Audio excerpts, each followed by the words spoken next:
Halo semuanya para pelajar pajak, kembali lagi dalam video belajar pajak kali ini tentunya bersama dengan Ranti. Kita akan membahas terkait cara membuat dan melaporkan SPT Masa PPh Pasal 21 pada aplikasi Cortex dengan menggunakan import file XML. Nah, seperti apa caranya? Yuk simak video ini sampai selesai. Nah, hal pertama yang akan kita persiapkan adalah membuat file XML-nya, seperti judulnya ya. Jadi kita siapkan dulu file XML-nya, itu dapat kita download di sini ya. Nih, ini. Nah, setelah kita download, itu filenya bentuknya seperti ini ya. Untuk file impor, bukti potong PPh Pasal 21 pegawai tetap.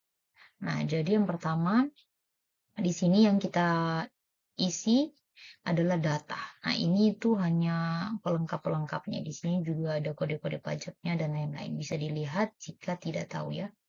Nah, jadi misalnya NPWP pemotong. Nah, NPWP pemotong ini diisi NPWP 16 digit wajib pajak badan jika yang kita buat ini adalah wajib pajak badan ya, yang memotongnya. Kalau misalnya orang pribadi, berarti silakan diisi NPWP 16 digit orang pribadi ya. Nah, kemudian tampilannya seperti ini untuk masa pajak, silakan diisi masa pajak berapa. Ini contoh Januari, jadi dimasukkan satu ya. Kemudian tahun pajaknya 2025 ya. Jadi kalau misalnya kita buat bukti potong 5, maka barisnya kita buat 5.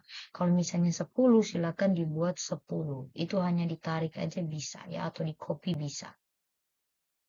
Kemudian status pegawai di sini karena ini pegawai tetap, jadi pilihnya yaitu residen ya. Silakan. Kemudian di sini diisi NPWP atau NIK atau TIN pegawai tetap. Kemudian yang ini ya otomatis, ini dikosongkan saja. Kemudian status PTKP diisi sesuai dengan sebenarnya, posisinya silakan diisi sesuai dengan keadaan sebenarnya. Kemudian sertifikat atau fasilitas. Nah, untuk sekarang sih belum ada fasilitas ya, tapi di sini jika kita klik itu ada, di sini itu jika kita klik ada DTP dan ada satunya lagi itu saya lupa apa. Nah, di situ karena kita ini membuat yang tidak menggunakan fasilitas, jadi pilihnya N atau A ya, atau N garis miring A. Kemudian kodenya itu karena ini pegawai tetap, jadi kodenya seperti ini ya. Bisa dilihat di sheet sini. Kemudian selanjutnya kita masukkan penghasilan kotor yang diterima bulan Januari ya, silakan dimasukkan. Kalau misalnya menggunakan metode gross up, berarti ini sudah termasuk dengan PPh 21 terutangnya ya. Jadi silakan dimasukkan. Kemudian untuk tarif ini otomatis. Kemudian untuk ID TKU ini diisi, kalau misalnya wajib pajak badan berarti NITKU wajib pajak badan tersebut, atau diisi kalau misalnya di ini yang kita buat adalah cabang, maka yang diisi di sini adalah ID TKU atau NITKU dari cabang tersebut ya. Kemudian tanggalnya diisi sesuai dengan tanggal kita buat bukti potong. Kemudian selanjutnya kita simpan file ini yang telah kita isi dan kita save as menjadi file XML ya. Setelah itu kita lanjut. Oke, kita langsung saja kita klik ya eBupot ini. Namun jangan lupa bagi wajib pajak badan untuk dirubah rule aksesnya di atas ini ya. Jadi pertama login pakai akun PSI, selanjutnya dirubah ke akun badan yang akan dibuat bukti potong PPh pasal 21-nya ya. Nah, jadi kita langsung klik e-Bukpot karena ini yang kita buat adalah PPh pasal 21 atau SPT masa PPh pasal 21 atas pegawai tetap, maka yang kita pilih adalah bukti pemotongan bulanan pegawai tetap ya. Kalau untuk bukti potong pajak bonifikasi di sini BPPU. Kemudian ini yang bukti potong luar negeri. Kemudian yang ini untuk sektor sendiri ya. Kalau misalnya BP21 ini selain pegawai tetap ya, diklik di sini. Tapi yang kita buat ini adalah bukti potong atas bulanan pegawai tetap ya. Nah, langsung diklik. Setelah itu kita klik, akan muncul tampilan seperti di bawah ini. Kalau misalnya kita mau buat secara manual, itu kita bisa langsung saja klik menu ini, Create a Bukpot MP ya. Tapi karena di video ini saya akan membahas yang menggunakan file XML, maka kita langsung saja klik import data. Setelah itu kita akan dibawa ke file XML di mana yang kita simpan. Silakan dicari, misalnya ini contoh ya. Jadi untuk pegawai tetap itu filenya BPMP ya. Kalau misalnya selain pegawai tetap tapi menerima penghasilan bulanan itu pakai BP21 nih. Nah, jadi kita pilih yang ini BPMP. Setelah itu kita klik open, kemudian setelah klik open maka akan muncul tampilan seperti ini. Seperti ini tampilannya jika berhasil ya. Namun jika tidak berhasil, tidak akan muncul tampilan seperti ini. Akan muncul notifikasi data tidak ditemukan. Nah, itu kita bisa cek ke XML monitoring dan tampilannya seperti di bawah ini. Nah, ini kan valid ya datanya. Nah, kalau misalnya tidak valid, silakan dicek di tanda mata ini dan lihat alasan kenapa tidak valid ya. Nah, setelah itu diperbaiki kembali, setelah diperbaiki kembali, kemudian diimpor lagi kembali seperti tadi ya. Nah, mungkin ada yang bertanya, kalau misalnya saya input 5 bukti potong, kemudian hanya satu yang tidak berhasil, apakah yang lain itu sudah masuk ke data sini atau ke dalam aplikasi Cortex seperti itu? Nah, jawabannya adalah tidak ya. Jadi kalau misalnya ada 5 bukti potong, kemudian ada salah satu yang tidak berhasil, maka tidak akan masuk ke sistem. Jadi tidak perlu khawatir. Silakan diperbaiki filenya, kemudian diimpor kembali. Nah, setelah itu kalau misalnya berhasil seperti ini, itu kita langsung saja klik ini, kotak kecil ini, untuk kita terbitkan bukti potongnya. Jadi setelah kita klik, itu yang ini dan yang ini akan muncul ya. Jadi bisa diklik. Kalau misalnya kita belum klik, ini belum bisa diklik ya, terbitkan dan hapus. Nah, setelah kita klik ini, maka di sini bisa dihapus dan bisa diterbitkan. Kalau kita yakin bukti foto yang sudah kita buat ini benar, silakan klik terbitkan. Nah, setelah kita klik terbitkan, maka akan muncul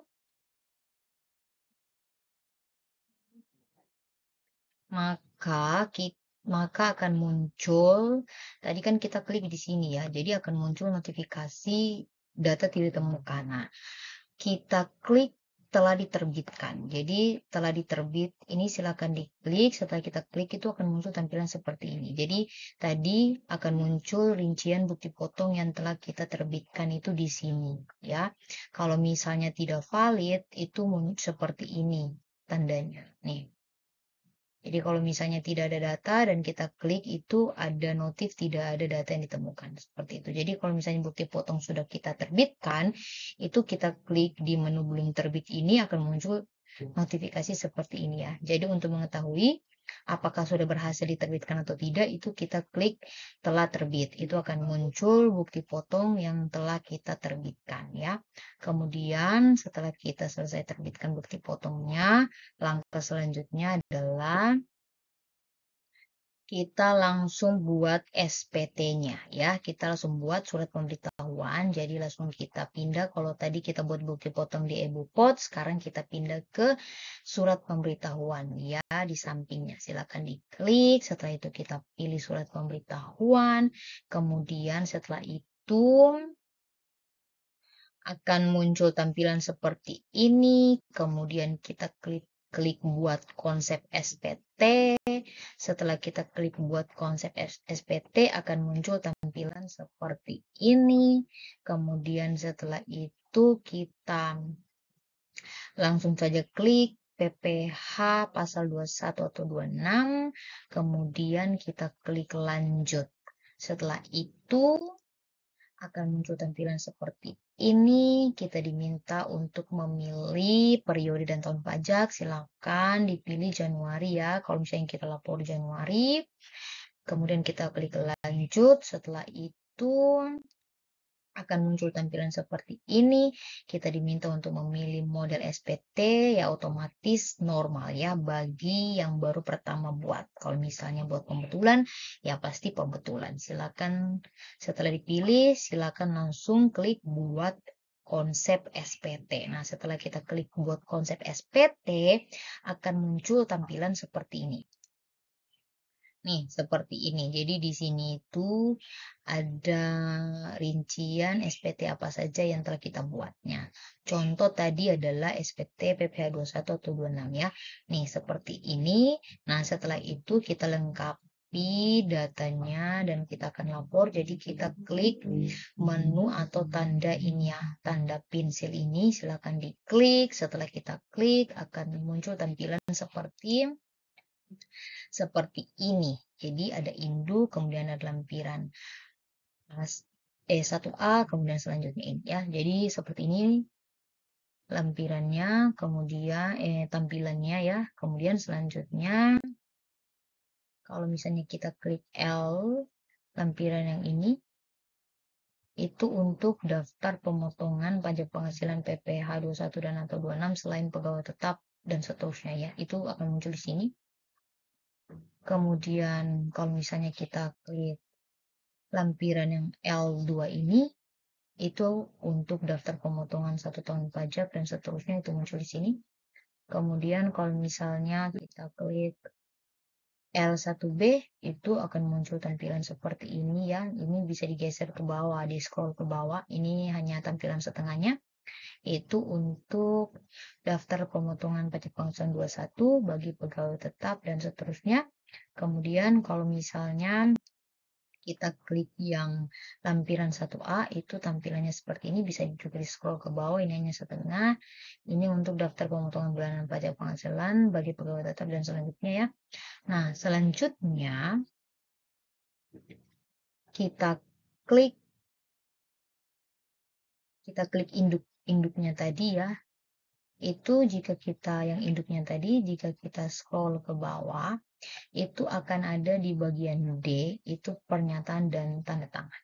Ya, jadi kita cek dulu SPT-nya kita apakah sudah benar sesuai dengan perhitungannya kita atau tidak ya. Kalau misalnya sudah benar, maka langkah selanjutnya adalah kita langsung saja ke bagian D di induknya paling bawah itu kita scroll, kita centang ini ya.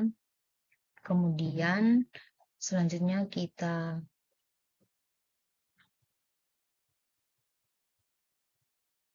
simpan konsep ya. Setelah kita simpan konsep, sudah tersimpan atau misalnya muncul notifikasi seperti yang ini.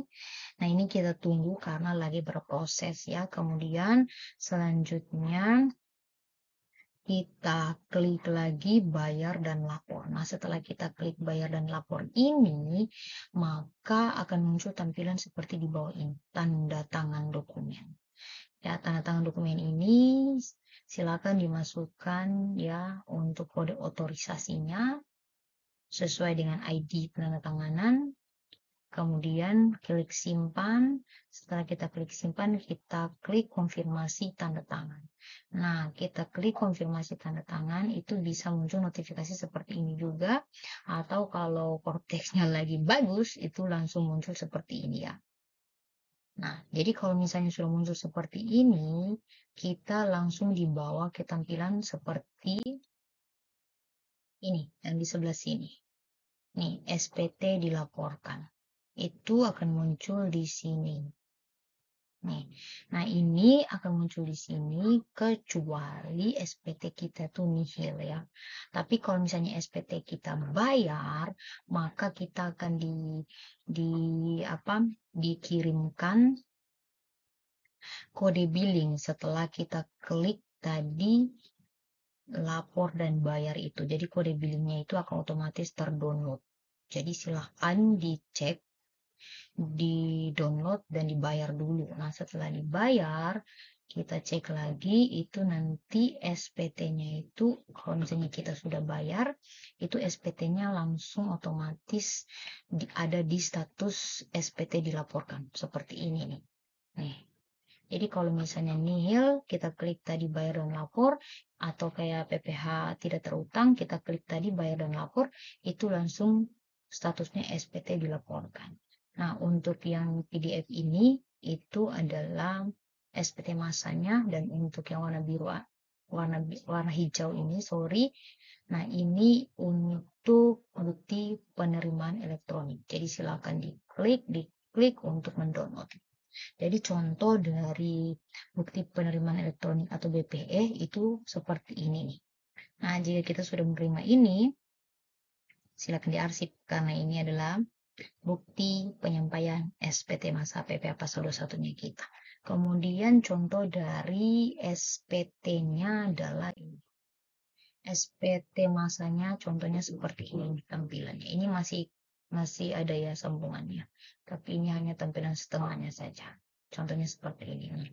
Jadi jika sudah muncul seperti tadi ya, BPE-nya sama SPT masa PPh 21, nah itu menandakan proses pelaporan SPT masa kita sudah selesai. Bagi yang masih menunggu pembayaran, silakan dibayar dulu. Setelah dibayar, maka status SPT dari menunggu pembayaran akan otomatis berpindah ke SPT dilaporkan. Kemudian silakan di-download BPE dan SPT masanya. Ya, demikian video belajar pajak kali ini. Semoga video ini bermanfaat dan terima kasih sudah menonton.